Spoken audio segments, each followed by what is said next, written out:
In the tapestry of life, where every thread holds a story, America in Black and White emerges as a haven for the voices echoing through the heart of our communities.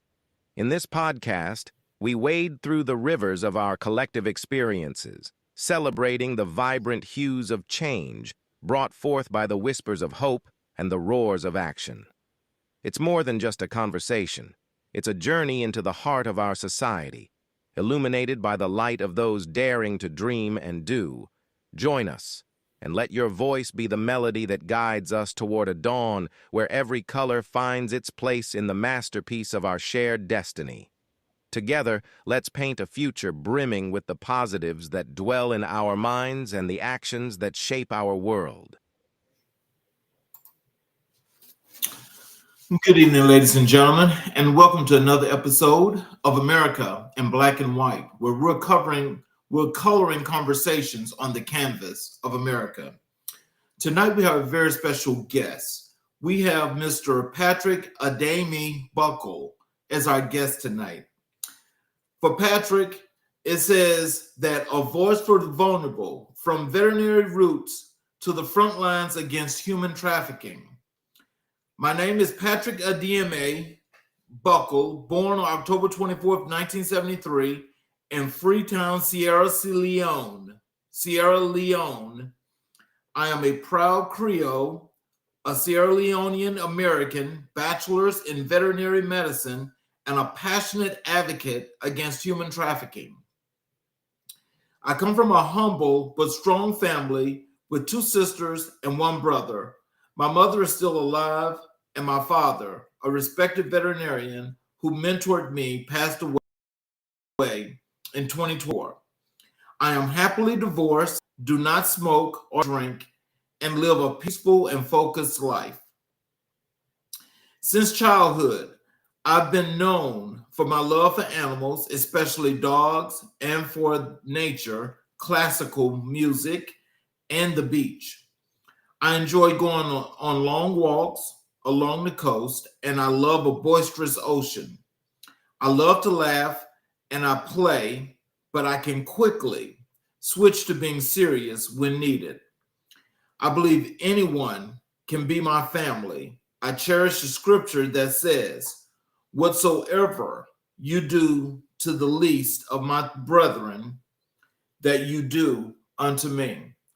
Ladies and gentlemen, I'd like to introduce to you Mr. Patrick Buckle. Hello, sir. Hello, sir. How you doing, sir? I'm doing just excellent. How are you today? I'm good. I'm good. Thank you very much for giving me this opportunity for us to hang out a little bit. Well, I definitely appreciate you being here. As we went through your biography, is there anything that you'd like for the audience to know before we get into the show?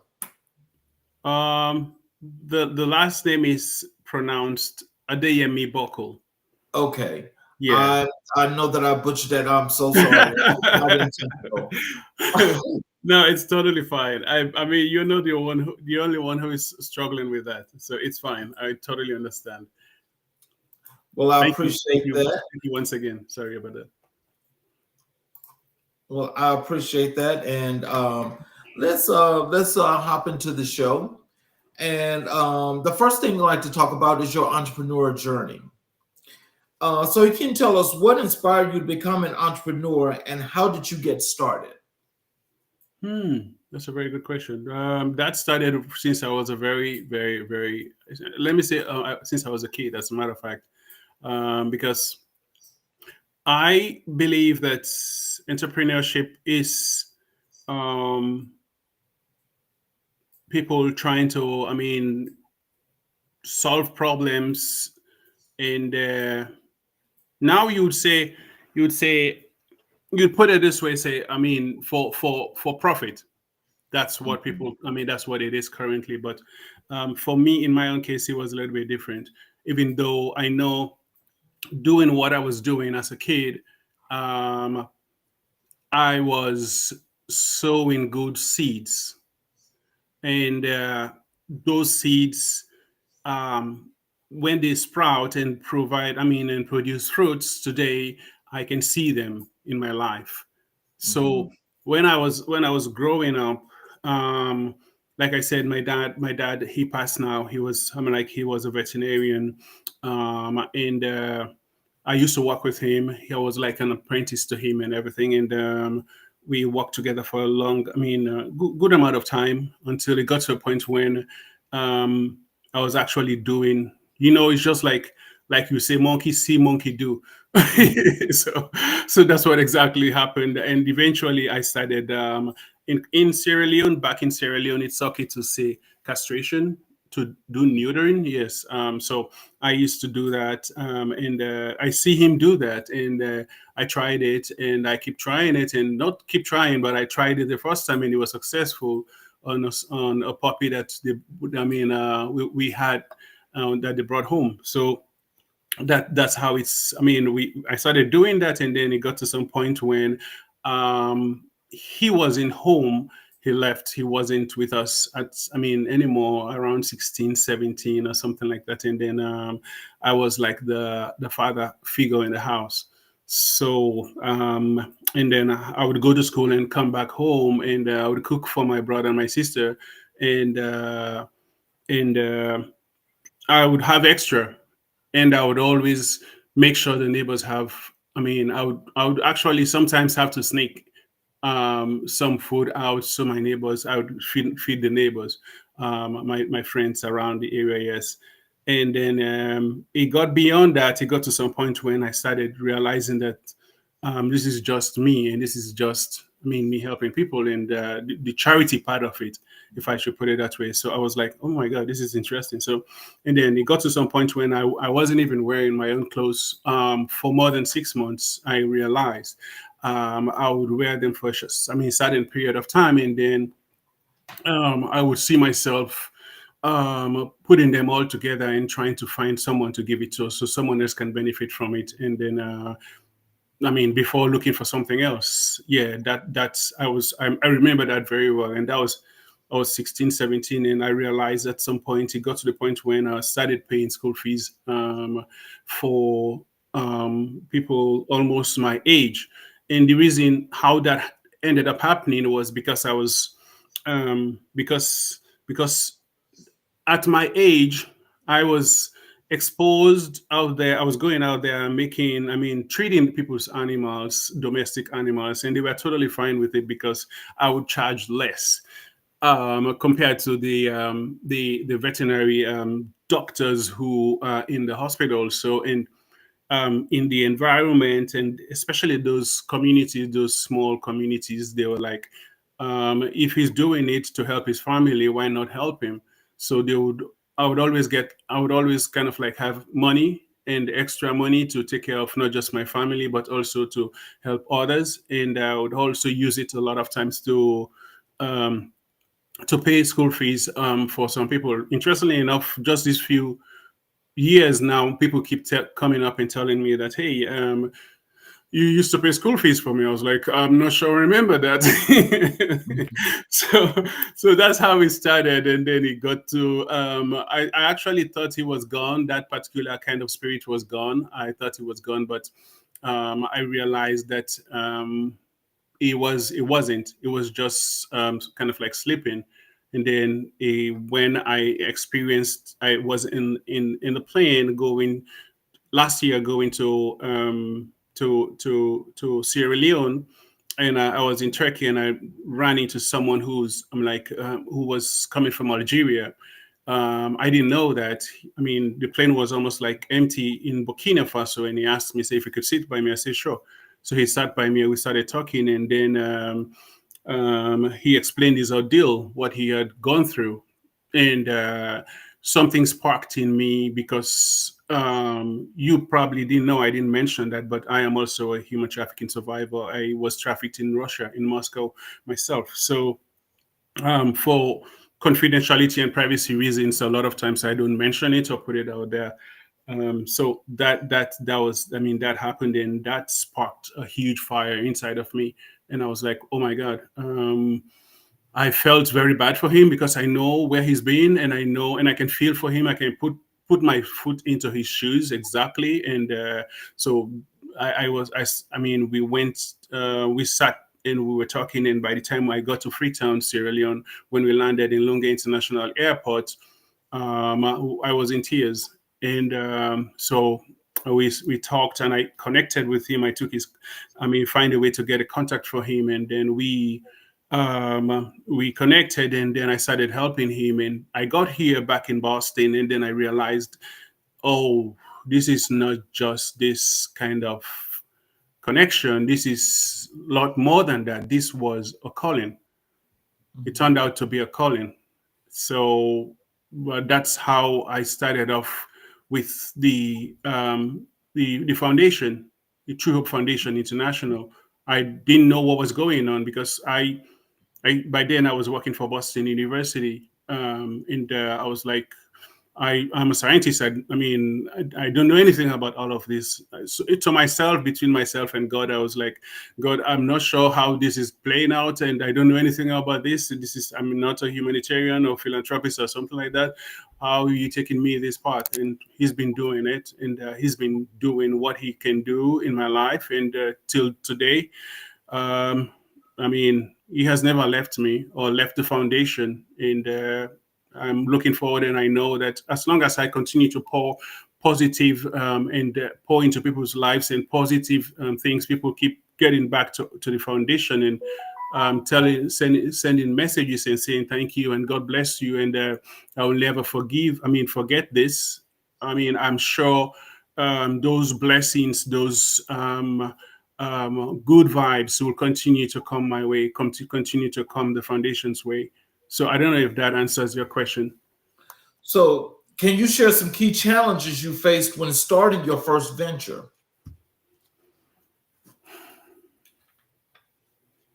Mm-hmm.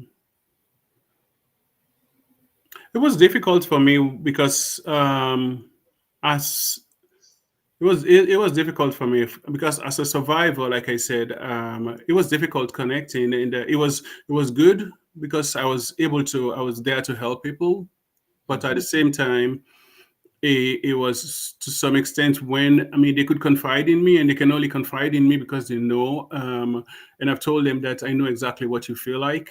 They tell me what they feel, I mean, what they're experiencing, but it opens all the wounds, if I should put it that way. So it was difficult, but now I'm getting used to it, and I believe that I'm an ambassador to help others, and I'm here to pay it forward because yeah, that's probably what I can say. That's one of the challenges I think I experienced, and but like I said, it's getting a lot better now. It's not as bad as it was when I just started.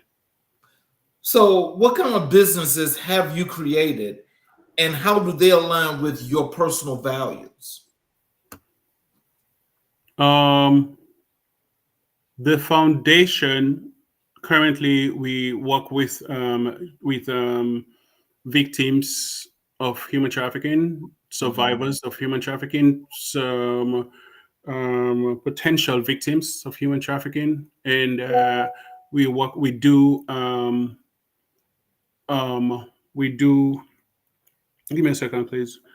Um, we use our poverty alleviation programs to support these people in Sierra Leone and West Africa, and that's where the Boston office is the headquarters, but the Sierra Leone office is where it's based. It's based in Sierra Leone because that's where most of the work is right now. So all of what I'm currently doing, helping people with education, is what I did when I was a kid, supporting them when, I mean, when they're going through difficult times, psychosocial support. We provide that in the foundation. We rescue, and I would say, I mean, I would say Jesus rescued me, saved me from so many things, if I should put it that way. And I probably would not even have been here by now if he had not rescued me in a situation I mean, that's trafficking situation that I found myself in Moscow. And we provide, I mean, medical screening in the foundation. Everything that I basically was most. I mean, everything. I mean, or most of it, and more, and then some of what I used to do and what I'm doing now is all compounded. So so I've added to it, and there's a lot more that the foundation is that the foundation is offering. We offer community development programs, and we provide school materials for the children. We provide microfinancing, especially for parents who have especially if we have minors, because unfortunately the traffickers would go for children, for young children, 15, 16, 13.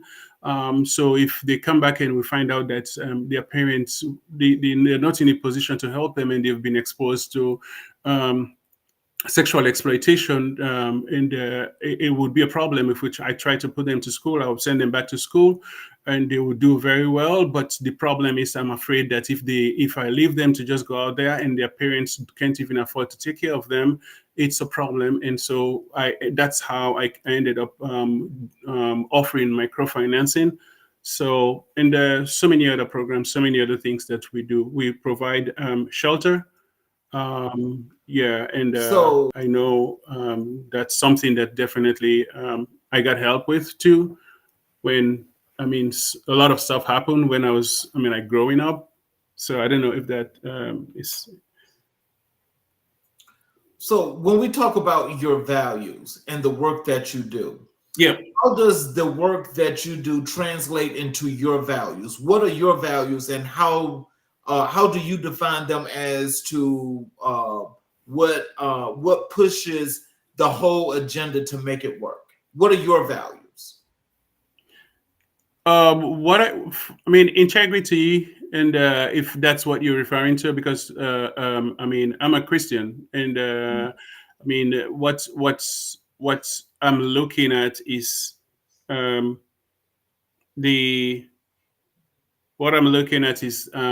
for the foundation. For people to be able to see Jesus, to see a good Christian, to see the values of a Christian, honesty. Mm-hmm. Yeah. Honesty is definitely a big one for sure. Yeah. Integrity is another one. Mm-hmm. And the love for one another. Yeah. And like I said, whatsoever you do to the least of my brethren, that you have done unto me, I believe in that.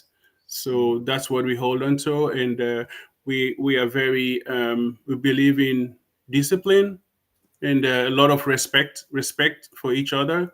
Yeah, in the foundation, and um, I am big on, like I said, I'm big on honesty, and Mm-hmm. yeah, if I should say that. Maybe if something else comes to mind, I'll definitely bring it up and let you know. So, how do you identify the market gaps or the opportunities, for doing your business, for all of the endeavors as a whole when it comes to operating your business? You're gonna have to try to break it down a little bit. English is not my first language, so Okay. yeah, So let's. when I talk Yeah, about the market gaps or the opportunities, so let's say as you have your business and the foundation established right now. yeah. And so when you are trying to grow and expand that, what are some of the opportunities that you can identify that allows you to get those opportunities in order to help to grow and expand the business? Opportunities. I don't get it. Rephrase it, please. Sorry. So when you're doing your business Yeah.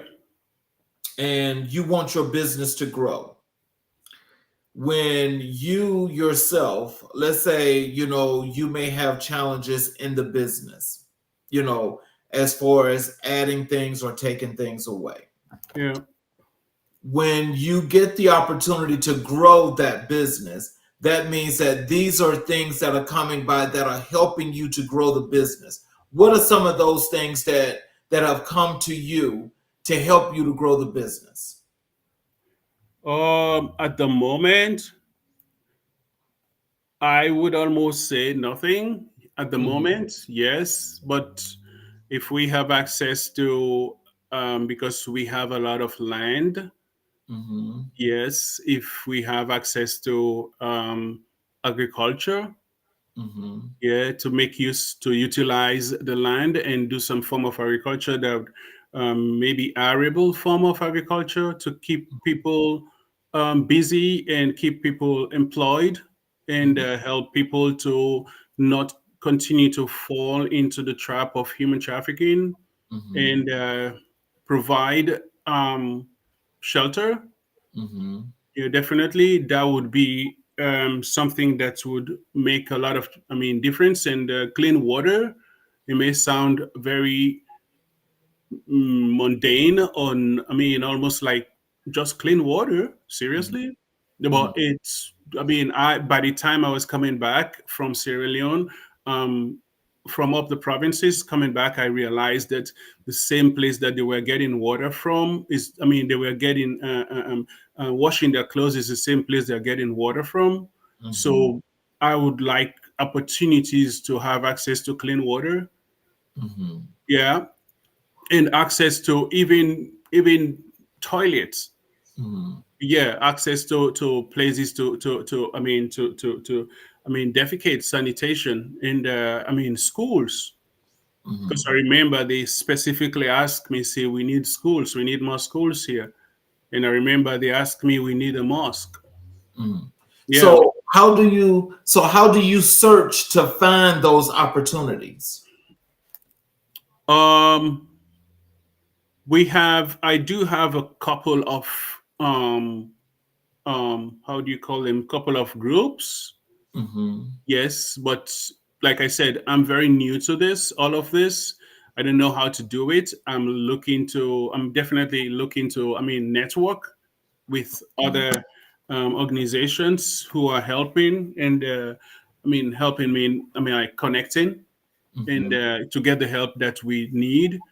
That's what we're doing. That's like something like this that I'm doing currently. I believe it's, yeah, it's something that I'm hoping will, I mean, someone would see the need to come and say, hey, this guy is doing a good job, let's help him out. I do have experts, or I can say experts, but I do have people who have more knowledge than I do in this particular field, social workers, Mm-hmm. admin and finance and stuff. Yeah, but the opportunities, like you said, that um, I mean, the to provide, if someone is available and someone can provide microfinancing for women empowerment, financial empowerment, for example, definitely that is totally welcomed. And I'm looking forward to that, because that particular community where they traffic those girls took them to Burkina Faso, you have a huge amount of people, very decent and very respectful, very disciplined, very I don't know the word. They are very good with money. You understand? Yeah, they're very good with money, and I know for sure if anyone has something like that, he or she can invest on those women. Okay. Yes, in a community like that, and that will definitely minimize, or maybe to a very large extent, even eradicate human trafficking, or prevent the trafficking from happening in that particular community. So if someone has access and someone can help with something like that, microfinancing, soft loans, and everything, the foundation does that and will be ready to facilitate something like that, or even fishing, as a matter of fact. Mhm. Yeah, because there is fishing going on in that environment. Sorry about that. So we know that here in the 21st century, we know how technology is taking over and it's moving fastly and it's doing like an enormous amount of things. So tell us, how does innovation play a part in your business strategy as it grows? Um, it's actually making a lot of difference. It has helped me a lot, because even if, for example, even if someone doesn't have access or doesn't know how to text, Hmm. as long as they have access to Wi-Fi, a little bit of Wi-Fi anywhere, um, can help that individual to be able to use WhatsApp Hmm. and speak in their own different languages and tell the, I mean, pass on the information. Because, for example, I do work with paramount chiefs in different parts of the country, in Hmm. the rural areas, very remote part of the, I mean, they said we don't have emails. We can try, but we have phones, and we have WhatsApp on our phones, and we can't text. We are not educated enough, but we can speak, we can communicate with you because I speak some of their languages, Hmm. and so we can communicate. And I remember also how it helped me immensely through WhatsApp. I can remember that there was a time also when the foundation rescued about 8 to 9 human trafficking victims in Kazakhstan.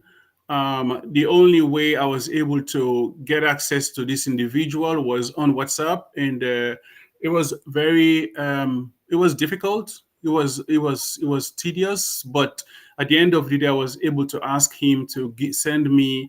Look, I mean, I taught him how to get into the bottom side of the WhatsApp and used his share location.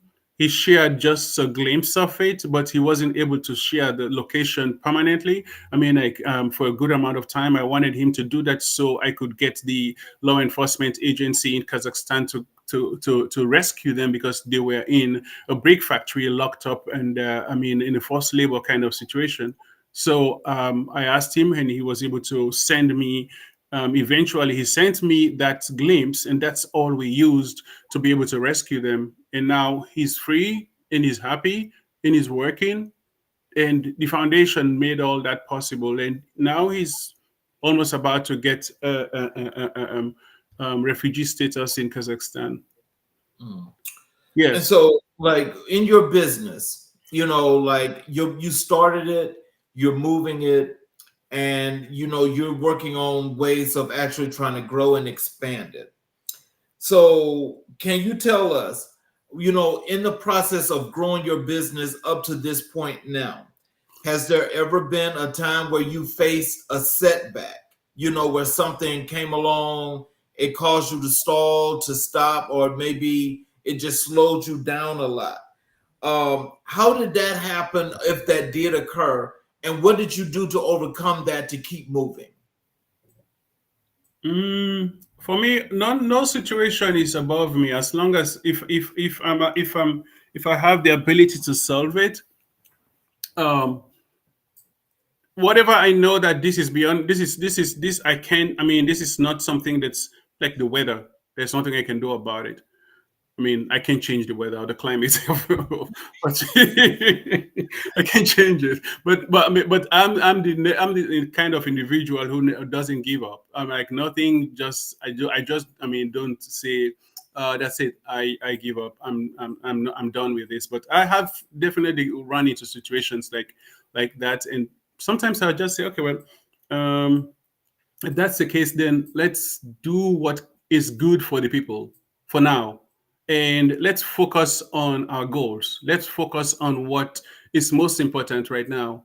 And what gets in the way, what was getting in the way, or still getting in the way, as a matter of fact, is corruption.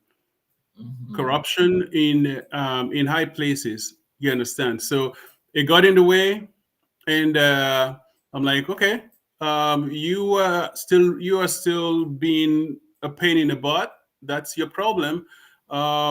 I'm gonna continue doing what we do. What I mean, to help the people, and make sure people get what they need. And we decided to move on with doing outreach in the country with the very little that we have. We don't have funding. I don't have funding. I'm not funded by the Sierra Leonean government, or not even yet the U.S. government.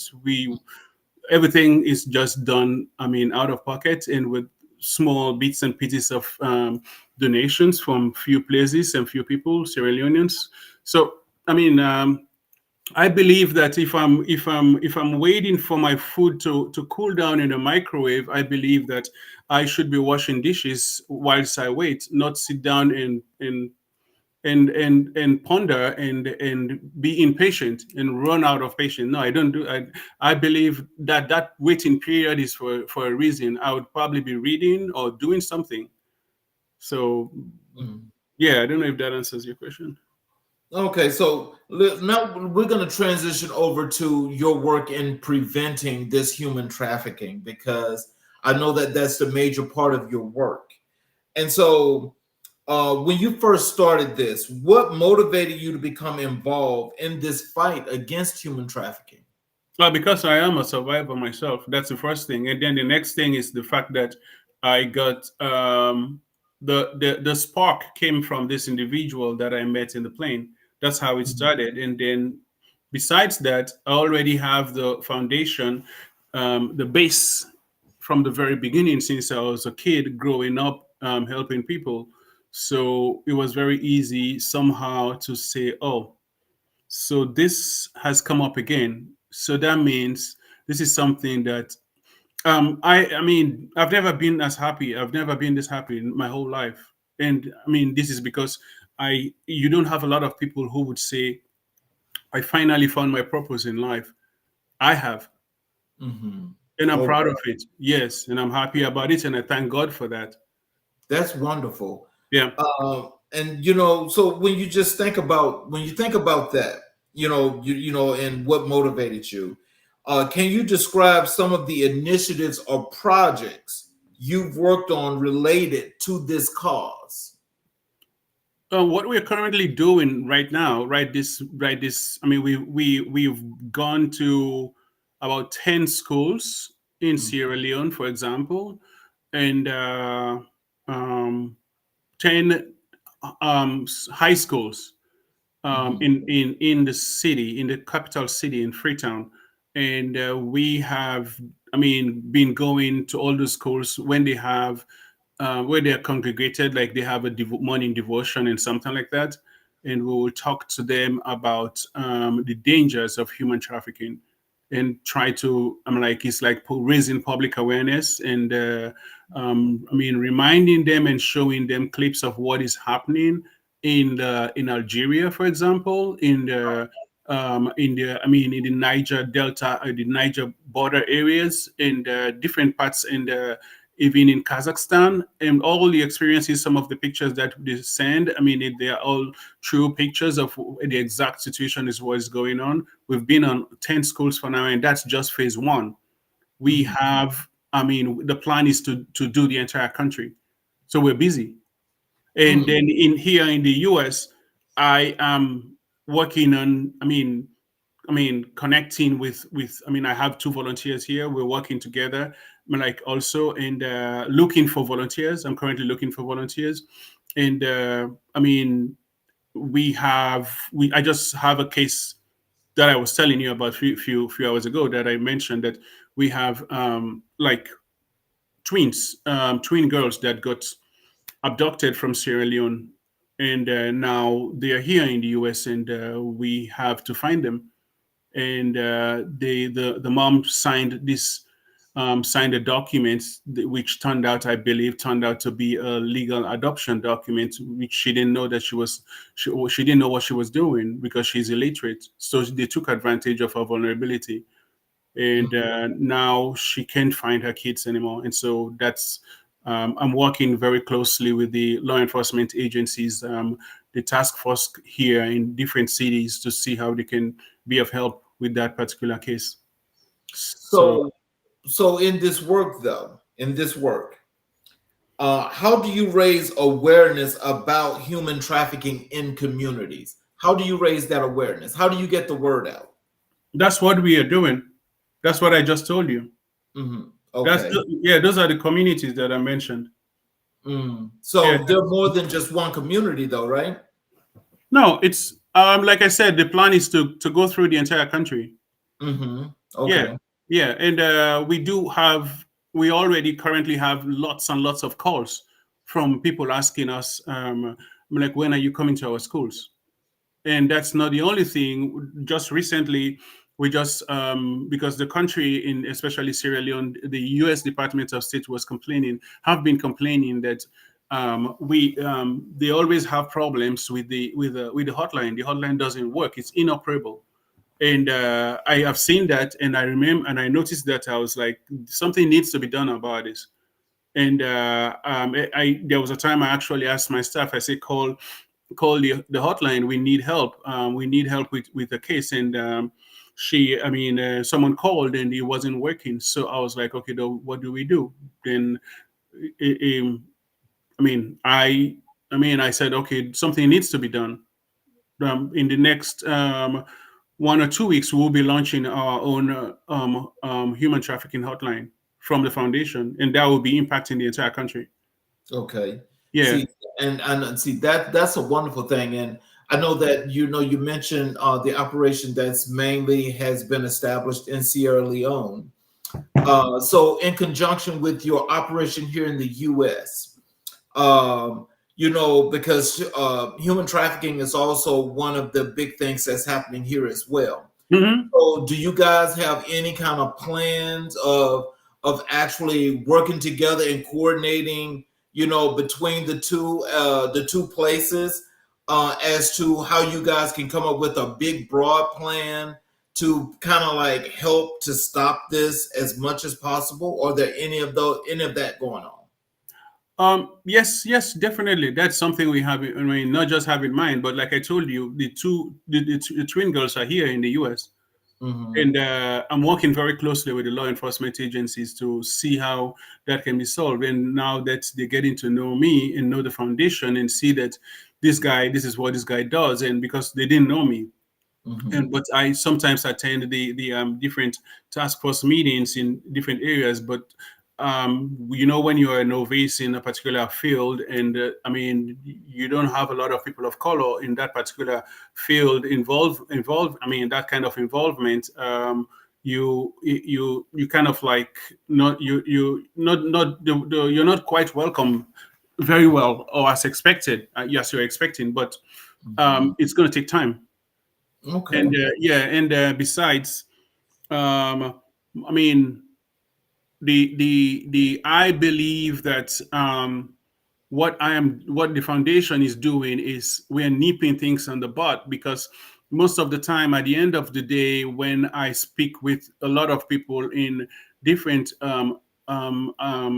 similar organizations or foundations, or in here in the US, especially here in Boston, that I spoke to, they tell me we have victims, or we have survivors who are coming from Sierra Leone. Hmm. So, Oh, yeah, basically, if I'm indirectly solving the problem from where where the challenge that we're having, solving it from where it's coming from. okay. So, providing housing and providing opportunities, because personally, honestly speaking, I can tell you that if I had the opportunity to study veterinary medicine in Sierra Leone, because the only reason why I had to travel to Moscow, to Russia, to study veterinary medicine is because I didn't have access to a veterinary school. The school was vandalized by rebels during the war. So I tried, and there was no way. So I was like, I have to travel. I have to get out of the country. If I had that opportunity in Sierra Leone to study there, there was no need for me to travel to go to a place where I don't even speak the language, because I never spoke Russian my entire life. But now I do, but which is also a good thing. But Mhm.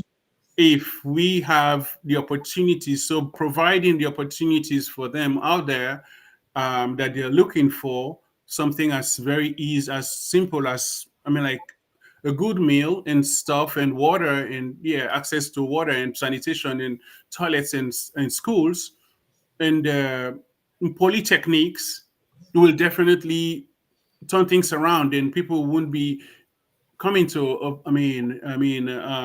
trying to go to the Mediterranean to go and die and lose their lives and end up getting killed or thrown and dumped in the desert, which is what I get to deal with almost on daily basis. Oh wow. Yeah, including pregnant women. So like again, so we're talking about the human trafficking now. Yeah. So can you tell us what are some of the common misconceptions about human trafficking that you have encountered? People think it's just, it's total strangers that would do that to you. No, it's not. Mm-hmm. It can be familial. Yeah, Mm-hmm. it can be familial. Most times it's familial. Oh wow. Yeah. And so then I guess then that goes to the point of when you're telling people about being careful, because you never know when that time may come or when somebody may try to actually snatch you or your children. Yeah, yeah, it can be. Most of the time, especially in Sierra Leone, as much as I know, like it's uncles. Like I remember that, like there was one, 16, 15-year-old boy. He was taken by his uncle, his father's brother, to the city to be, for his kidneys to be harvested. What? Get Yeah, out of here. yeah, and that's a case that I'm currently working on. Oh my God. Yeah. That is crazy. Yeah, and he was, and that's not the only thing. He was trying to sell the kid first for about between, I think, something like $15,000-$20,000. They were bargaining and talking about how much are you ready to pay and stuff like that. And then the police got in, and then they found out what they were doing, and they took him to a herbalist and put something in his mouth so he can't even speak. So he didn't even know what the kid didn't even know what he was doing anymore. And then he just um, used the opportunity, and then he stood there. The kid stood there and was waiting. And then all they needed to do was to, when they're done bargaining, then they will do perform the ceremony, and that will be the end of that kid. But now he's alive, and we are taking care of him. And he's a mechanic working in a garage, and we check on him regularly and everything. We provide tools for him so he can be self-reliant and taking care of himself and everything. He's up in the provinces, in the like rural areas. So just from an overall perspective, how can other businesses play a role in preventing human trafficking within their own operation?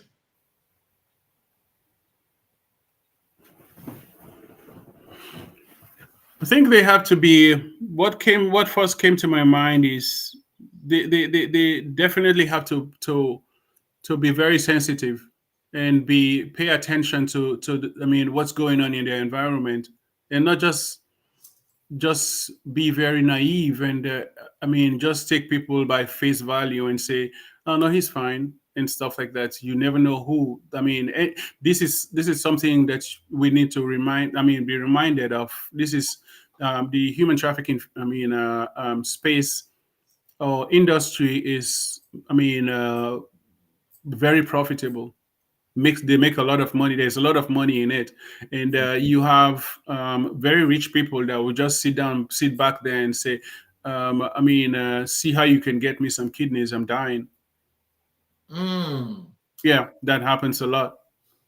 Oh wow. Oh, so can you tell us this? For as long as you've been doing this work, what are some of the worst and the best things that you have seen? The worst things is when one of my our survivors, she was taken to Ghana, and she got raped by the trafficker. The trafficker now is in prison for 165 years in Sierra Leone, and back in Ghana, um, she ended up having a child for him, for the trafficker. Oh And, God. and he asked, he asked,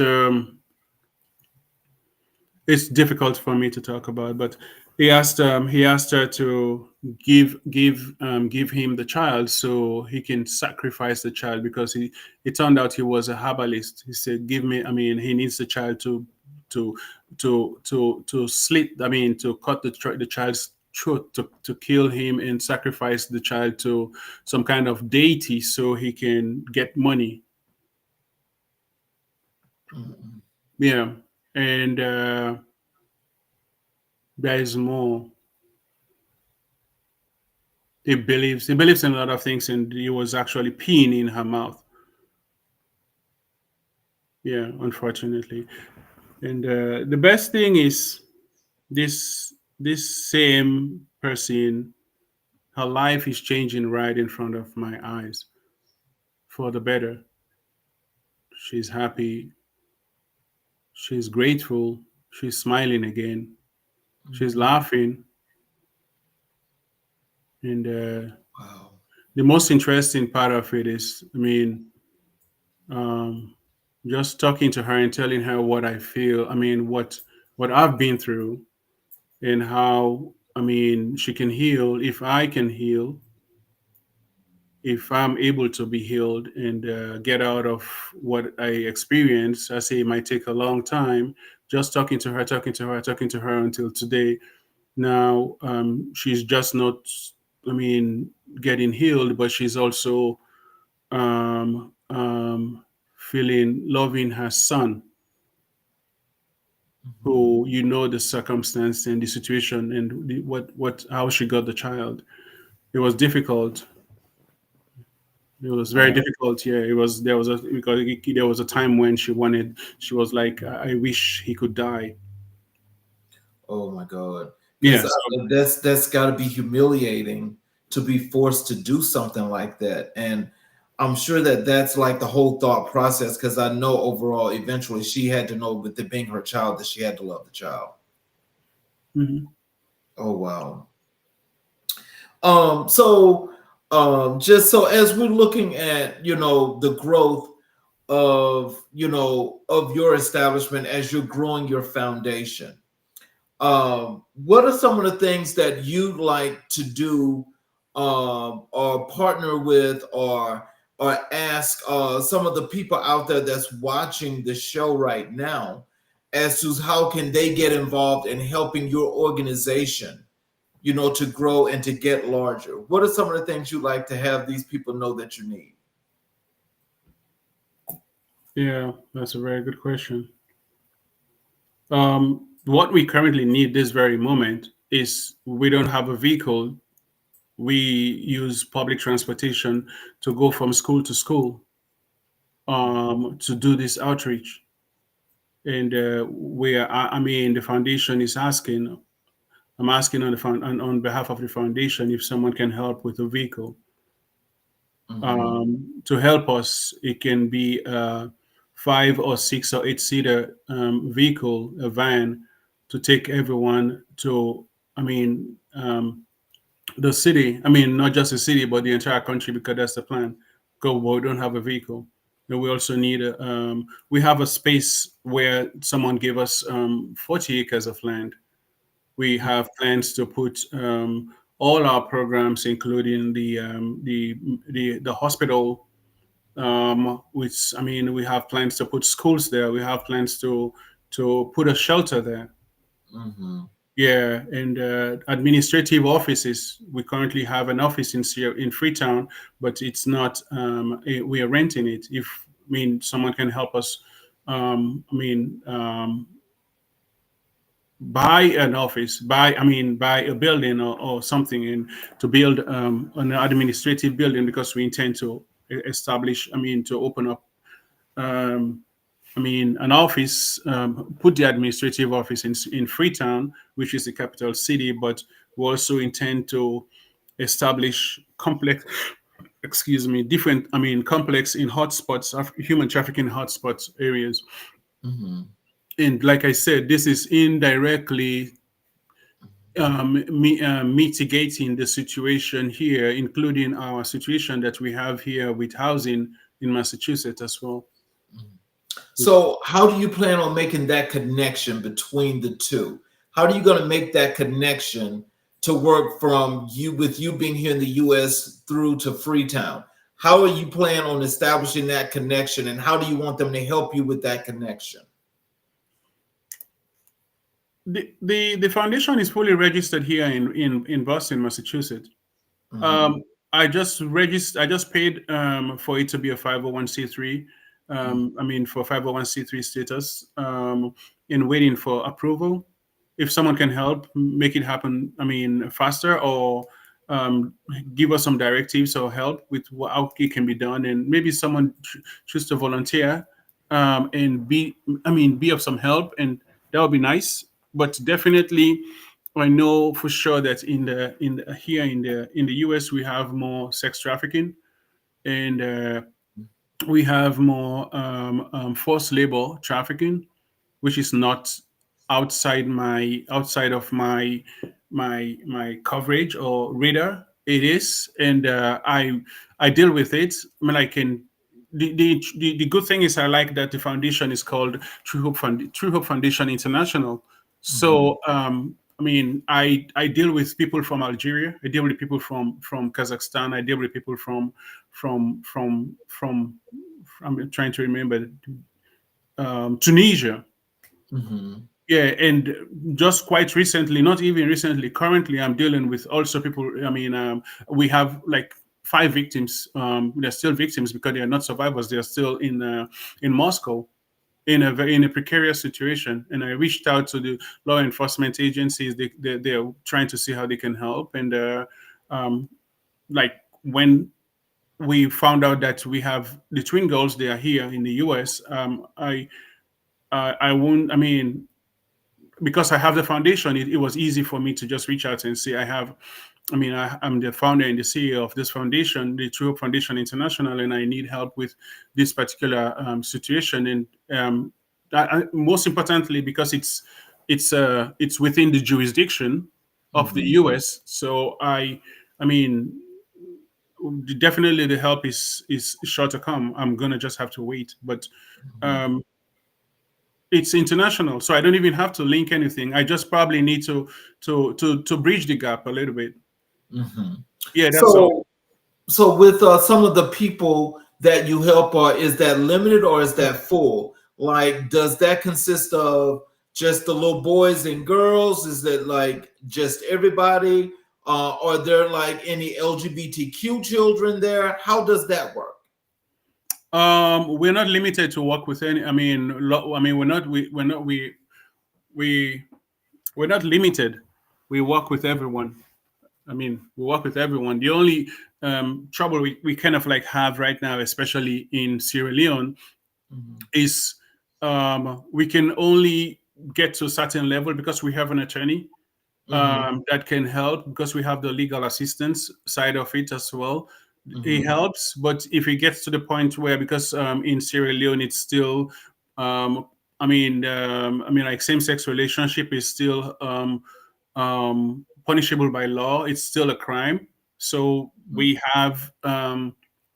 still have to be tread cautiously, or else we might get in trouble. So if whosoever shows up at the door on the like True Foundation does and Mhm. needs help, Mhm. we are bound to help that individual, Mhm. But whatever you can only go trans or so not. far, though. But you can Yes, only go yeah, so far. yeah. What we do is we do referrals. If Mhm. it gets to the point when we see that this the attorney said I can't do anything about this, we won't be able to help, if because they might end up getting, being victimized from even the law enforcement agents, because they know it's a crime.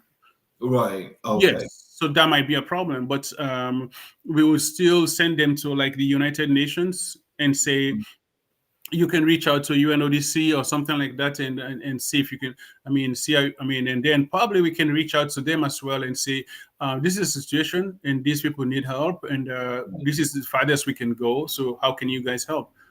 Mm-hmm. So we don't have any bounds. We don't have any limitation. Like we're not limited, though, except like I said over there, it's a little bit different. So we have to respect the laws of the land. Mm. So, can you share a success story from your work in combating human trafficking? This individual that I met with, that I told you about, um, that was in that was in the plane, that I met with. Um, he went he went he went back, and I helped him. I rented a house for him for a year. Um, within a year, within that year, he was able to build his own house. Oh wow. Yeah, one. Yeah, one. I think it's one or two bedroom apartment. He was able to build his own house. Wow. Yeah, he's and we helped. We provided him with a job opportunity because he lives up the provinces in the rural areas, and Mm-hmm. he's he's I mean, like, he had some experience in mining. Mm-hmm. So I was able to reach out and talk to someone for him. I mean, to see how they can help, and explain, say, well, this is the situation, and he really needs help and something like that. He started working, and within 1 year where he lived, and now he rented it, and he's living in a different house here. It's a success story. And that's, I mean, and this other lady that I told you about, she's currently in a polytech, I mean, not vocational training school. She will soon finish up. She will be finishing up soon, in the because she's doing cosmetology at the Okay. moment. Yes, and doing braids and stuff. And um, we just sent her son, paid for her son to go back to school. Mm-hmm. Yeah, and she's doing very well, Mm. and she's very So, happy. when you hear that, I mean, those are always great successful stories, and these are things that you want to hear. Um, so as this goes a whole lot deeper, and it gets to be like so many different things as the wheels are turning and so forth. Um, how do you guys put together or enforce the measures that you have when you try to stop this? What are some of the things you put together, and how do you enforce those actions to stop the trafficking? So, in other words, let me give you an example. Let's say, like, some of your people that's in place that's stopping trafficking, and they see this situation about to go down. What do they do to stop it because they know what's about to happen? How do they enforce that? We call the police. You could just call the police. Yeah, yeah. That's now that we have the hotline that the foundation just, I mean, will be launching. Okay. You can call the hotline, or if the government's hotline works, you can Mm. call them. Okay. Yeah, because I mean, and here too, you can also, like here in the US, you can also call I mean, you can call the hotline. I'm sure it works, and you can get the help that you need, or call 911 or something like that. Right. Yeah, and yeah, and sometimes I'm like, you can call like the community people around. If Mm-hmm. yeah, they can, sometimes they can be of help. You can scream. I'm like, because back in Sierra Leone, it's okay to say, I'm like, or you can talk to someone and like, that's close by, and say, I'm not sure about this person's actions, or this movement or action. I mean, like, activity doesn't seem normal to me. Mm-hmm. Yeah, and discuss it. And the problem is, you can't tell who is. I mean, it's so difficult because they can. I mean, they're like wolf in sheep's clothing. Yeah. What I can was you? about to say that because you just kind of like answered the question that was going in my mind. Like, like when these people come out and they attack these people, and they snatch them up. So I mean, like, are they normally like 3 and 4 people, or how does that normally look like? How is that described?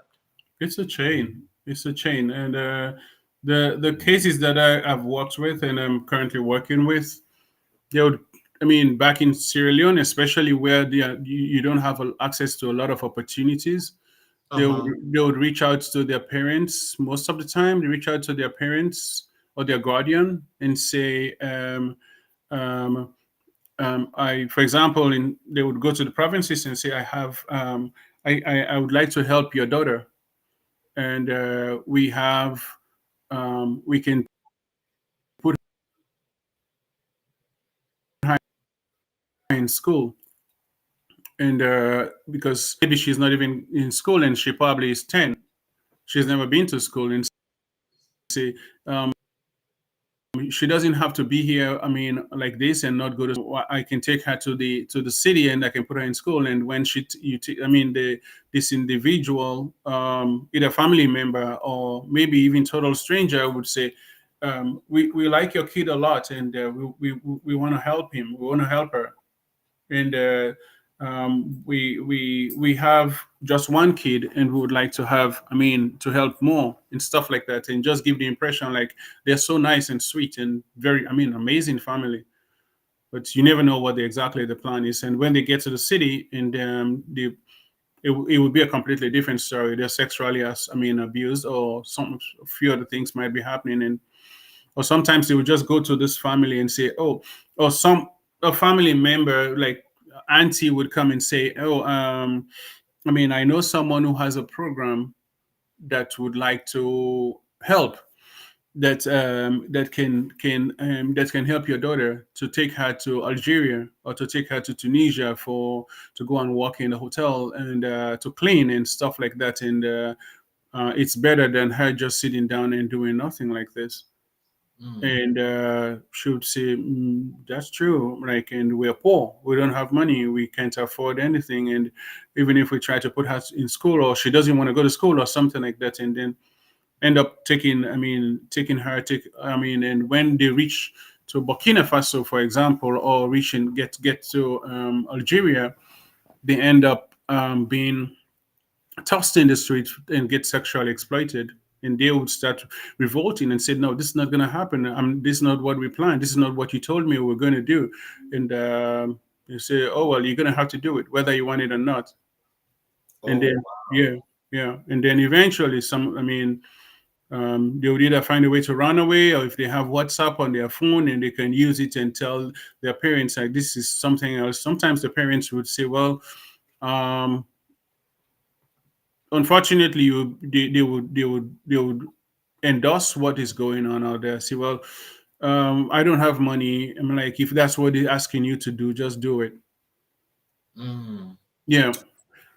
So, Um, yeah. so what are some of the most effective strategies you guys have used or are working on for empowering at-risk individuals and communities?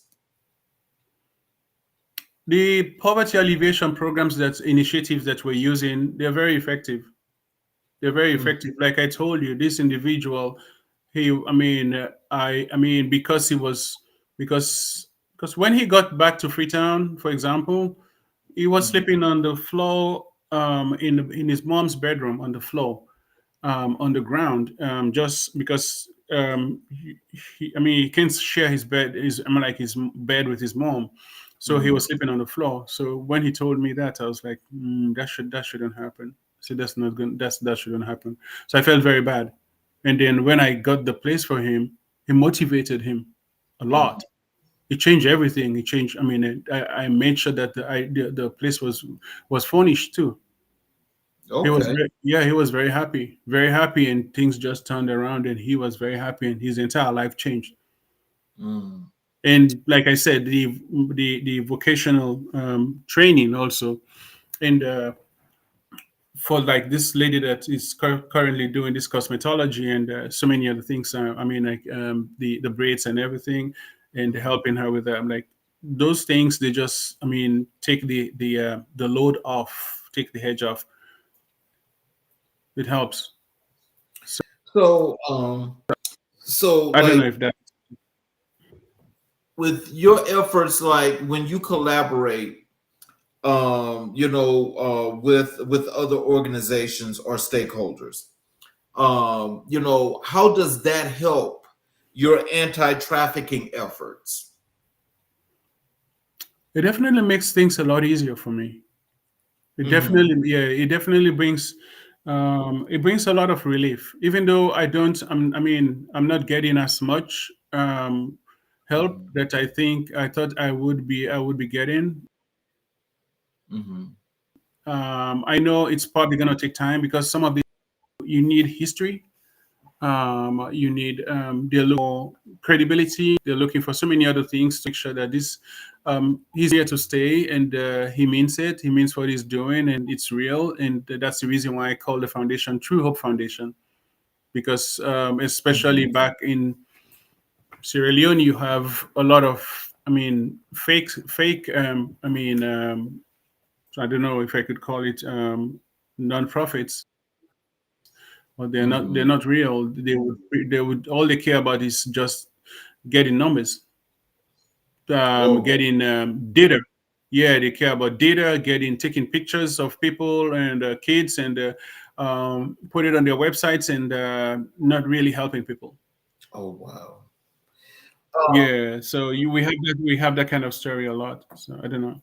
So, what policies do you advocate for at the local or national level to address human trafficking? Hmm. We already have them in place. They just need to, especially um, I don't know. Because, for example, I think there was a new one that they just implemented. They just put in place policy. Human trafficking cases should just go right to the High Court High Court trial, something like that. I don't know how you call it. Um, but Mhm. it should be expedited and should not take long. And we should. I'm hoping we should. I'm hoping. I'm looking forward for us to have more convictions. We're not getting enough convictions. People are not going to prison for this, what is exactly going on is, unfortunately, they pay them off. They pay off the victims' parents or guardian behind their backs, and especially the guardians or the parents. They just go and say, well, don't go to court anymore.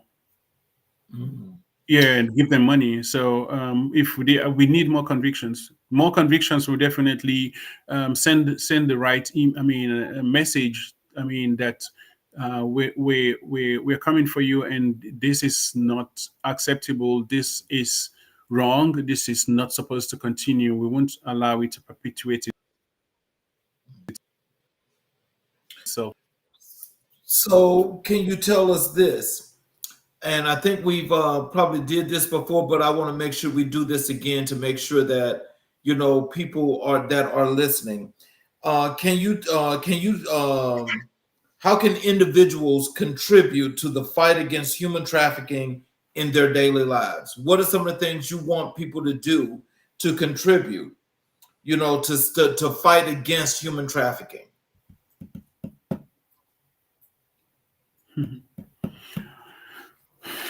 There's actually a lot that people can do. For example, what I think that came to mind is um, try to use the right channel in getting some stuff, especially when it comes to traveling. If someone comes over and say, "I can take you to Albania," for example, and um, that person is not a consul. It's not it's not doesn't work in the embassy. I mean, you use the right channel to get stuff, to get things done. But if you Right. think you can go to an individual that's going to go and get a ticket for you and everything, you are probably getting yourself into a trafficking situation. Mhm. Yeah, Wow. yeah, So then there's some things that they need to recognize, or yeah, some things, some tips to actually know that this could be possible situations. yeah, yeah. Quick, get rich quick schemes. Mm. People, yeah, and people just, can't wait, and they're like, this has to happen now, and whatever the situation. Sometimes there's, there's always how do you call it, stimulus, and the I think the other word is the reaction. I'm like, during that moment when this comes up, and um, there's always a space in between that period that you have to think whether something has to be done or not, or whether you can go ahead with something or not. Use the opportunity to, use it wisely, and before, you making a decision, or else that particular period is the best period to make a decision, especially in a decision like that. Okay. Think very well before you make such decisions. It's um, I'm trying to think, something came to mind just now that I wanted to touch on, but never mind. Let's move on. Well, so this is so people. I'm going to ask you some questions so people can get to know a whole lot more, a little bit better information as to you and how you operate. Yes. So, how do you balance your time between entrepreneurship and your humanitarian work? How do you balance that time? That's a good question. They pretty much go together. Yeah, they pretty much go together. Like I said, it's like I said, the feeling, I feel very fulfilled doing what I'm doing, even Mhm. though I don't have the funding yet. I know it will come. And the other thing, like I said, you don't have too many people who can say confidently, conveniently, comfortably, and peacefully or happily that they found their purpose in life. But I can say that, and I can say that conveniently, and I can say that with peace inside. So I honestly, um, they go together. That's probably the best answer I can give to you. Yeah, they go together. Okay. So, can you tell us what drives your passion for social justice and humanitarian causes? Social justice. Hmm. I think what drives it is what I see. What's when I see people in my own very eyes, I don't think I would ever stop doing what I'm doing right now. Mm. And when people get back, and we have my office, my staff members in Sierra Leone and here in Boston, we have a group chat where we have a whole stash, a whole something like an archive of people that just keep sending, God bless you, thank you so much. Some of them are in tears, joyful tears, and we this would not have happened without you. So many things. Some of those things when I go back and listen to them, Hmm. it makes me cry too. Oh, wow. Yeah, Mm. yeah. So So, that's what drives us. They listen to it and they mhm. feel good. And someone just mentioned, one of my staff members, he just mentioned, he said, these are the things that motivate us. These are the things that keep us here. These are the things that make us happy to do what we're doing right now. And so tell us, how has your upbringing or background influenced your career path and values? Um, I know one thing I think I know for sure is I remember my dad every time he does. Sometimes we get to the point when we get so upset with him, we'll be Mhm. like, Dad, why are you giving everything out?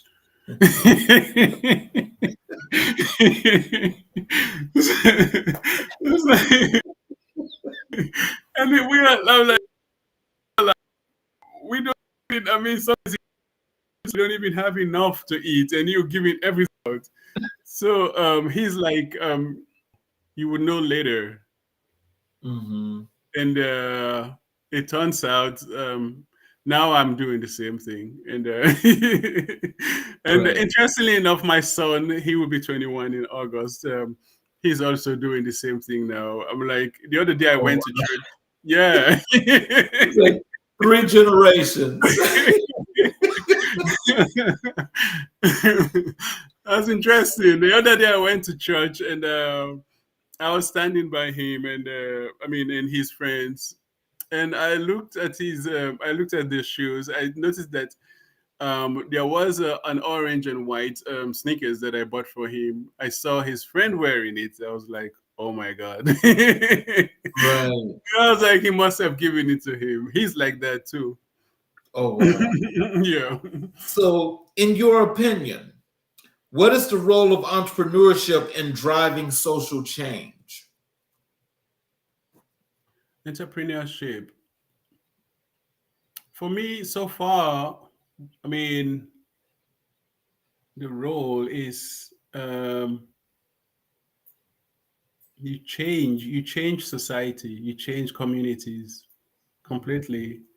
You change them. I mean, with your virtues, with your good deeds, and with your experience, with your knowledge, with your skill set, all what you have inside of you, put it together with other people. That's why you have the staff members and everything. Two heads, like we say, are better than one. Put them together and help the community. That definitely changes. It may seem like not much is really happening, but you just wait and see what's how explosive it's going to be. Like that definitely will turn things around, and it brings a lot of change to communities. A lot of um, not just communities, as a matter of fact, nations. Mhm. Yeah, nations, and solving problems.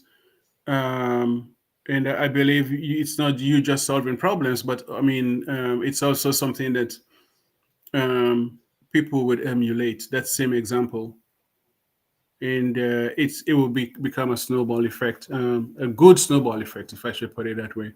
Something that other Mhm. people will copy from, and then you probably would be gone, but you still have your legacy right there. Other other people be using it and benefiting Yeah, from it.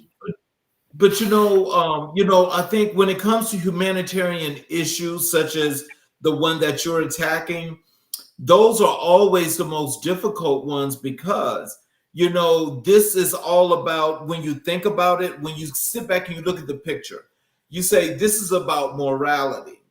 This is about, what's doing right. This is what's doing good by people because everybody deserves to have their free opportunities, regardless of the case. And exploitation should always be out the window. Just things of that nature. In going to the cause is because it's like being humanitarian is probably one of the biggest things that any individual can do.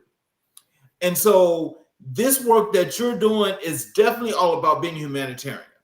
Yep. These are things that people need to understand, that people like you do exist, but also the work that you do is more than just a cause. This is about something that's really happening, that's exploiting people. And so I think once people get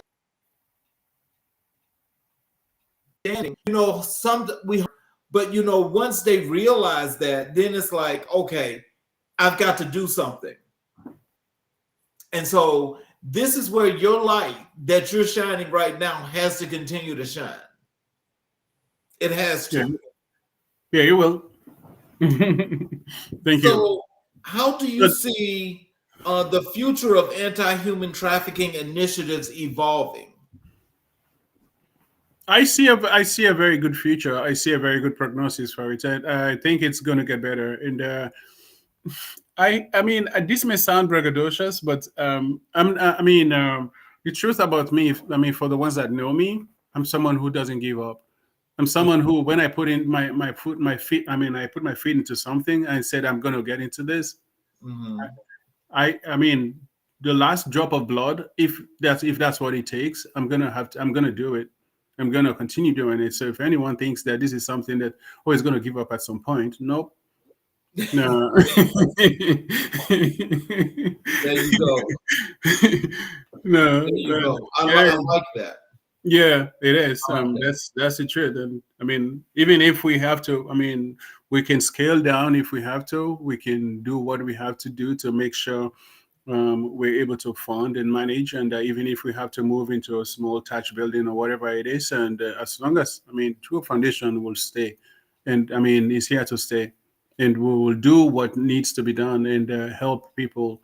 I mean, this, like I said, I mean, like you just said, this is the highest calling, the call to Mhm. serve, and Yes. I'm ready. I mean, and I'm glad I have a team who are ready to do the work, and who, I mean, it's not easy to find people, I mean, like humanitarians, like people who you have the same mindset, or like-minded.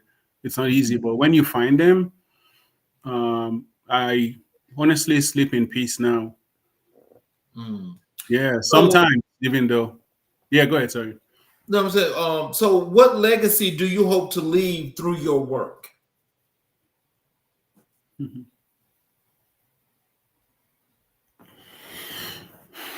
What legacy do I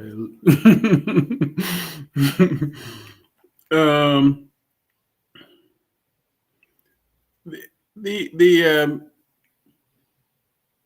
what comes to mind is, I remember when I find out that people, even now, remember I told you, um, I was talking about, we were joking, like we had a privileged conversation with like the entire foundation members, and Mhm. then we're having some kind of meeting and everything, and then they're like, and then I was teasing someone. I said there was one kid in Sierra Leone, when I was back in Sierra Leone, who were just growing, like in my early teens or something like that. So they are one of the kids that I used to help.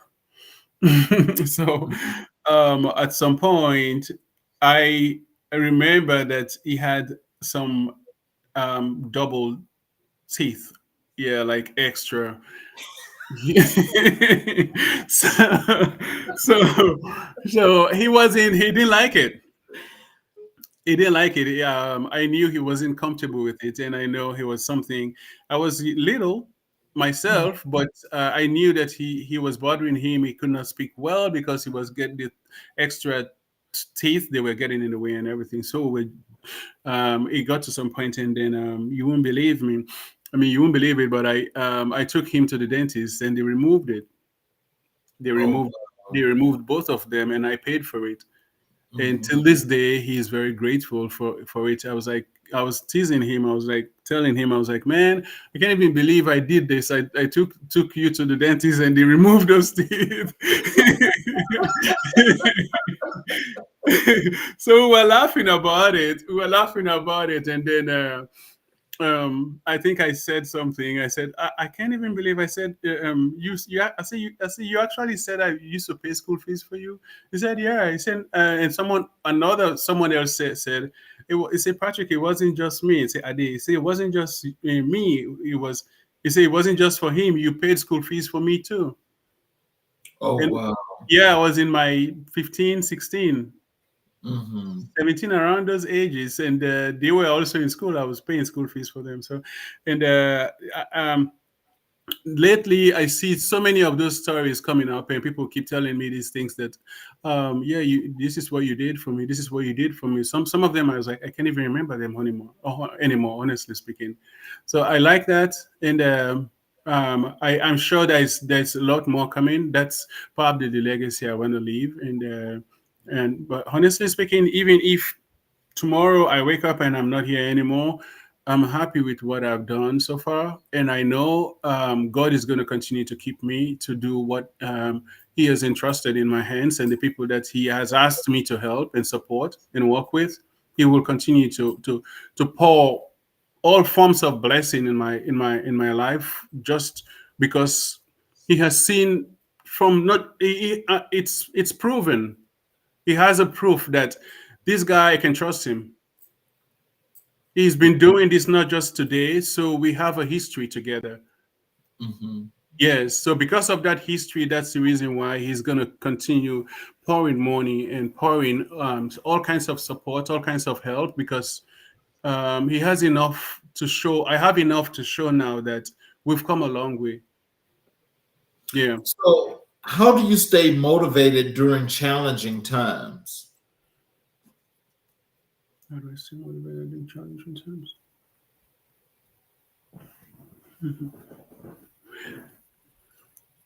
Um, I had yeah, when I was little, if I should say, I was having some dreams, a lot of dreams. I'll tell my mom sometimes I don't, because it got to some point when she told me, "Don't tell anyone about this." Yeah, and I remember them. Sometimes I still have them, and I know um, this is not natural. This is definitely taking me somewhere. I don't know where, but I know my life is in God's hands. And then I've had a lot of experiences with. I've had a lot of experiences, amazing experiences that um, I'm not sure I want to talk about. That Okay. I know for sure that there's no way anyone can convince me that God's hands is not. God's hands are not in. Aren't in my life. I know it's in my life, and it's gonna. And I see the manifestation, and I see transformation happening right in front of my face, in my eyes. So that's one, and then I think stay motivated. I try to read. I don't. I'm more auditory. I don't. Yeah. But and with what all with the foundation also and everything that's going on, it helps me. And like I said, it's also. The good vibes coming from the survivors, coming from the victims, even the ones in Moscow. I mean,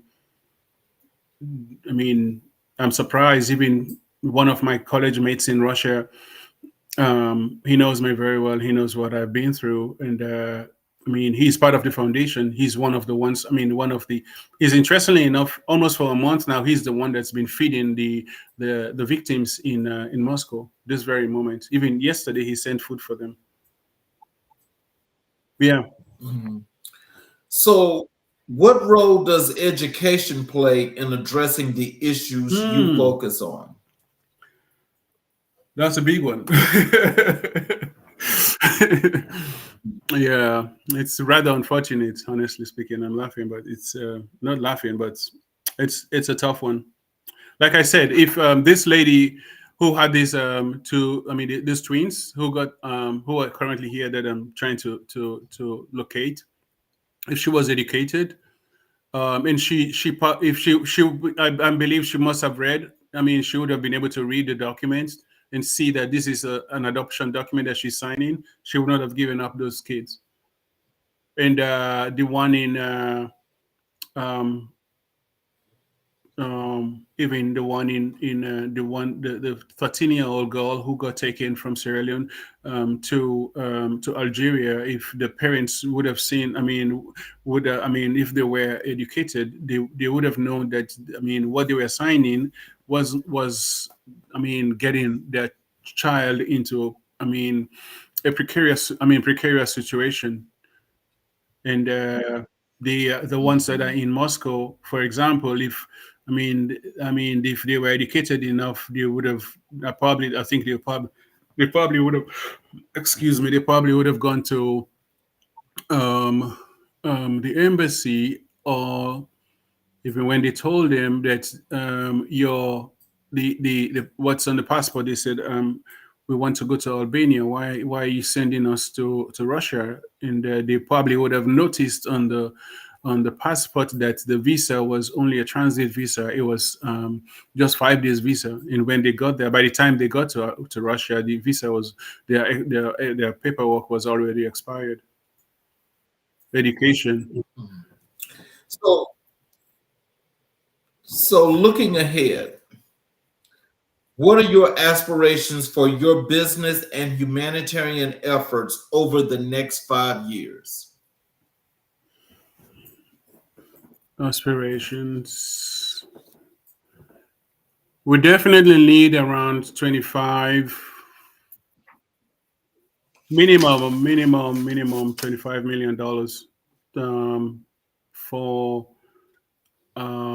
the complex. We need a complex, for all the programs that we do um, to establish in especially hotspot areas, like I'm like have shelters and everything, and help communities minimize um, um, the exposure and the I mean, like get access so they can get access to drinking water and something like that, different opportunities, and that's definitely one of them. And for sure, we need a shelter, because that's one big problem, in especially in Sierra Leone at the moment. Actually, even not just in Sierra Leone, even here in Massachusetts, we have a problem with that. So that's something we need help with. Housing in Sierra Leone, we don't. I mean, there isn't any male shelter in the entire country. Yeah, no Oh, male shelter wow. for, and so it turns out most of the kids are in the street, and sometimes they end up in orphanages or places where they don't belong, and they don't actually get the right kind of trauma informed care that they were supposed to get as human trafficking victims or survivors. They don't have it. So, um, of course, I mean, we're looking forward to that, and there's a lot more. But for sure, we're looking at that amount. I wish I could probably like go into details and like say it all, but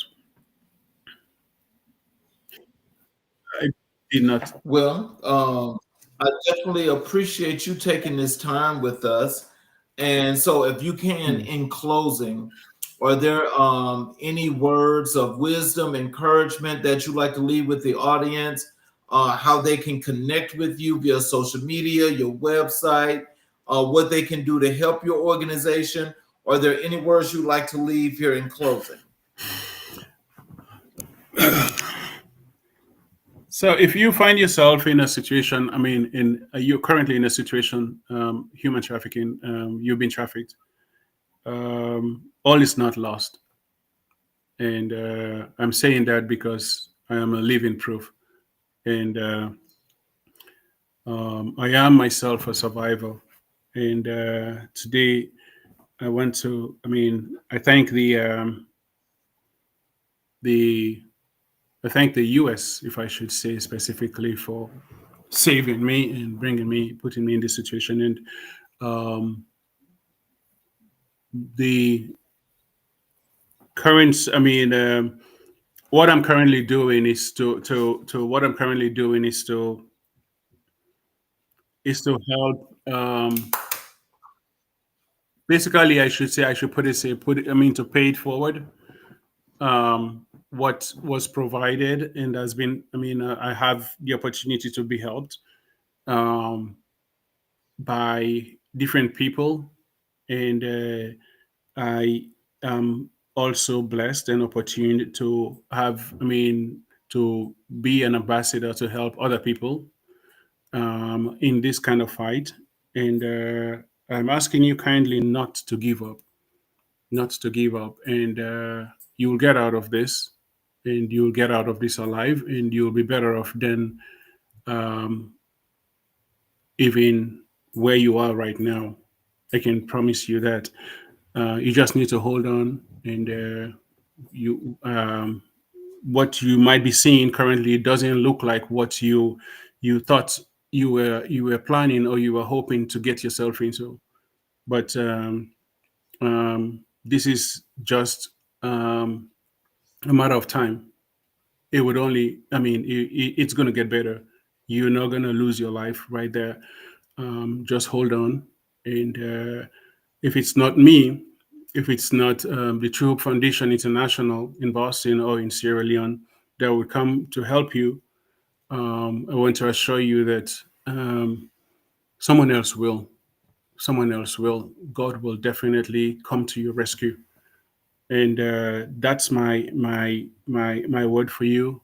And you just continue holding on. Just continue, be patient, and don't end it. Don't end it. Don't end it. I also wanted to do the same thing. Don't end it. There's light at the end of the tunnel. There's a lot better, I mean, in front, ahead of you than what you're faced with currently. Just don't end it. Don't end it.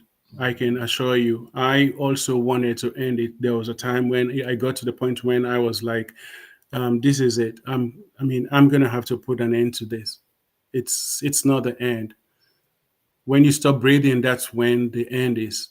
But you're still alive, you're still breathing, you don't have to end it. You're fine. You will be fine. And God will continue to hold you, will continue to carry you. He knows that now you can't carry yourself, so he is carrying you. So just hold on. And if you need help, my number is 6161760296660. My name is Patrick Adeyemi-Buckle, and my email address is patrick.adeyemi_buckle at truehopefoundation.org. PATRICK.ADEYMI_BUCKLE at TRUHOPEFOUNDATION.org. Thank you. I wish you all the very best, and I love you. If no one has ever said that to you, if this is the reason why you decided, say, I'm gonna do something, and I'm gonna get out of this place, I'm gonna get out of this situation, and I've had it. Um, I mean, I love you, and I know what it feels like not to be loved. I know what it feels like to feel like it's over, and there's no hope for me, and I've done too much. I've been too nasty. I've been too bad, and I don't deserve a second chance. No, no, that's not true. That's not true. You do deserve a second chance. Everyone deserves a second chance. And once again, I love you. God bless you. Thank you. Well, for those of you that have just watched, this wonderful show, I appreciate you all for actually going through, well, to sit here and to watch Patrick display not only the work he does as humanitarian, but what it is to continue to build people and communities. That in itself says everything about the credibility, the honesty, which was some of the things that he mentioned about what makes him the person he is, and also what's character. These are the work that he does. There's only a few people that come to my mind that have actually reached the pinnacle of being on the very, very top of doing this kind of work. That would be Mahatma Gandhi, that would be Dr. Martin Luther King Jr. And both of them were Nobel Prize winners. Patrick is heading in that direction. And with the push from each and every last one of us, not just here in this country, but around the world as you watch this, if you guys are about the humanitarian effort, please make the connection and contact him and his foundation and find out what it is that you can do to contribute to this growing situation globally of human trafficking. Because it's the one thing that we are all afraid of, especially when it comes to our daughters and our sons. Because if it happens to one, it can happen to all, and no one is exempt from these situations. So I want to thank you all. For those that are watching on the YouTube channel, if you have not yet subscribed and hit all of the notifications, I'm asking you if you would please support, our show and our efforts, if you would go and you would do that. Because as we have each and every show that we have that's live, it is about that one thing, that is building communities. That's what we're about. That's what this show is about, but that's also what the majority of our guests that come on the show, these are things that they do and hold dear to their hearts.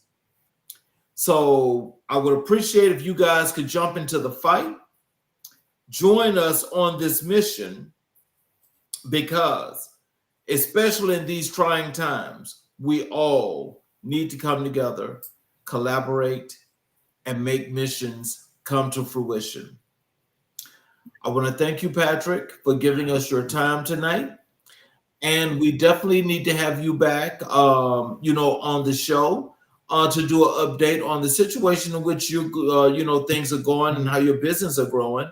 So we're definitely going to reach out to have you back on the show. I want to thank everybody that was watching out there tonight. And you know that tomorrow is Juneteenth. And so I ask that you guys watch our show, not just tomorrow, but on Friday, as we're doing a 2-part special for Juneteenth.